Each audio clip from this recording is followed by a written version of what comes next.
স্বাগতম স্বাগতম স্বাগতম রানী মা স্বাগতম স্বাগতম স্বাগতম অমৃত রায় রানী মা স্বাগতম স্বাগতম স্বাগতম উত্তর সাগরিক জেলা সভাপতি নদিয়া জেলার একটা বড় অংশকে ভারত ভক্তি যারা করেছিলেন সেই কৃষ্ণনগরে ঐতিহ্যবাহী সকলের শ্রদ্ধার ক্ষেত্র, গর্বের ক্ষেত্র কৃষ্ণনগর রাজবাড়ি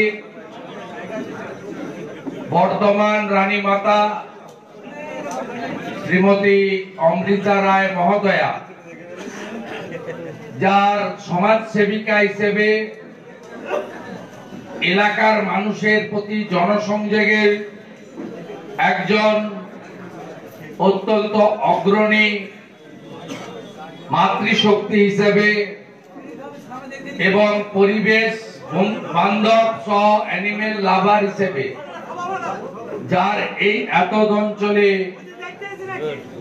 সুখ্যাতি রয়েছে, তিনি বিশ্বের সর্বশ্রেষ্ঠ নেতা, ভারতবর্ষের যশস্বী প্রধানমন্ত্রী নরেন্দ্র মোদী, যার একটাই মন্ত্র নেশন ফার্স্ট, রাষ্ট্রবাদ এবং দেশপ্রেম, তাতে উদ্বুদ্ধ হয়ে আজকে আমাদের ভারতীয় জনতা পার্টির যে বৃহত্তর পরিবার আছে, বিশ্বের সর্ববৃহৎ পার্টি, আমরা 11 কোটি আমাদের মেম্বার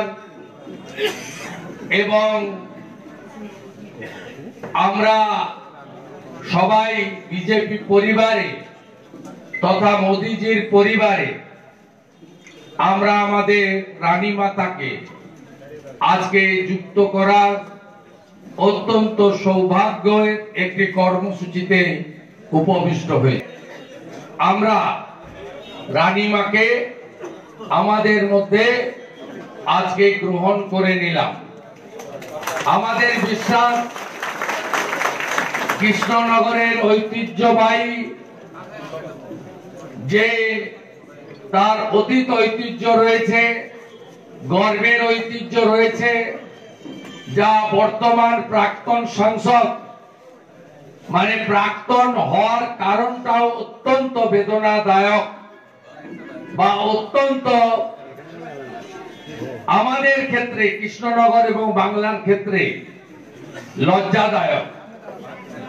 সেই জায়গায় হারিয়ে যাওয়া হৃত গৌরব ভারতীয় জনতা পার্টির নেতৃত্বে রানীমার অংশগ্রহণের মধ্য দিয়ে আরো হৃষ্ট পুষ্ট বলিষ্ঠ হবে। আমরা রানী মাতা দিদিকে, আমাদের মাতৃসমা দিদিকে, দেবী শক্তিকে, মাতৃশক্তিকে ধন্যবাদ জানাবো যে তিনি এখানে আসার আগে আমার সঙ্গে যখন আলাপ হচ্ছিল তিনি বলছিলেন যে সন্দেশখালীর মা বোনেদের অত্যাচারের ইতিহাস দেখার পরে কোন মাতৃশক্তি পশ্চিম বাংলার নরেন্দ্র মোদীজি বা বিজেপির সঙ্গে না এসে পারবে না। আমি নরেন্দ্র মোদীজি এবং বিজেপির প্ল্যাটফর্ম থেকে সন্দেশখালী সহ এই রাজ্যের নির্যাতিতা, অত্যাচারিতা, পীড়িতা সমস্ত দেবী শক্তির হয়ে আগামী দিনে আমার সীমাবদ্ধ ক্ষমতার মধ্য দিয়ে আমি সেবা দান করতে চাই। আমাদের সর্বোচ্চ দিল্লি থেকে জেলা পর্যন্ত সবাই একমত হয়ে আমরা আজকে রানীমাকে আমাদের পরিবারে যুক্ত করলাম। এটা আমাদের কাছে গর্বের এবং আনন্দের। আমি মান্যবর জেলা সভাপতি অন্যান্য নেতৃত্বকে পতাকা ধরিয়ে রানীমাকে দলে যুক্ত করার আবেদন।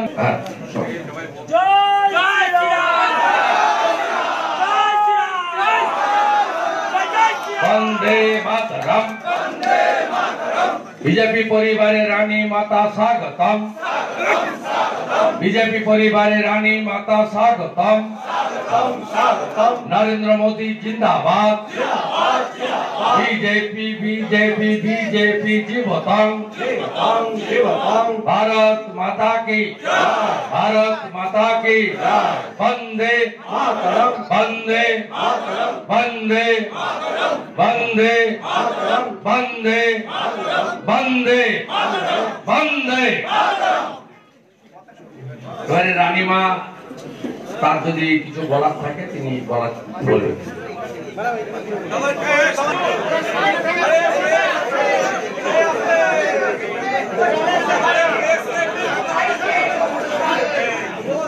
সবাইকে নমস্কার জানাচ্ছি রাজবাড়ির তরফ থেকে। আমার আন্তরিক শুভেচ্ছা ভালোবাসা আমার দেশবাসীর জন্য। সবাই আশা করি ভালো আছেন। আজকে আমি এই মঞ্চে রয়েছি কেন?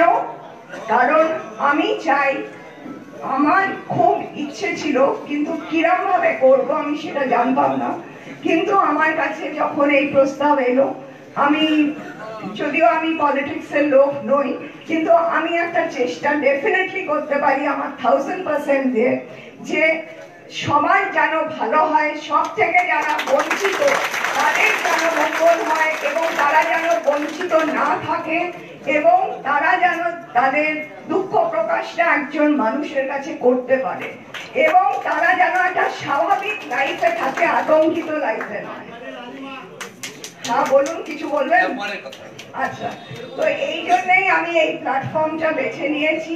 প্রথম এই জন্যে, আর দ্বিতীয়ত আমাদের নিজেদের অস্তিত্ব যাতে না হারিয়ে যায় সেই জন্যে। তো সেখানে আমি চাইবো আমার পাশে সবাই থাকুন, আমায় সাপোর্ট করুন, আমি নিশ্চয়ই জিতে ফিরবো। समझदार का तो इशारा ही काफी है।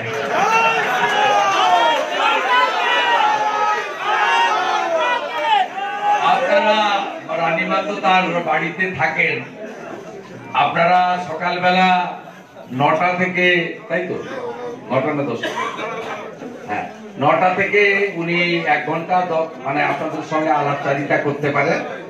আজকে যেহেতু আমাদের কাউন্সিলর মানে বোর্ড তো নমিনেটেড, মানে আগের বোর্ডের কাউন্সিলর, আমাদের কাউন্সিলর জয়েন করবেন, হ্যাঁ দুবারের কাউন্সিলর তিনি জয়েন করবেন, এবং আমাদের কিছু রাষ্ট্রবাদী মুসলিম সংখ্যালঘুরা তারাও এসেছেন, তাদেরকে রমজান মাস চলছে, ইফতার করে এখানে এসেছেন।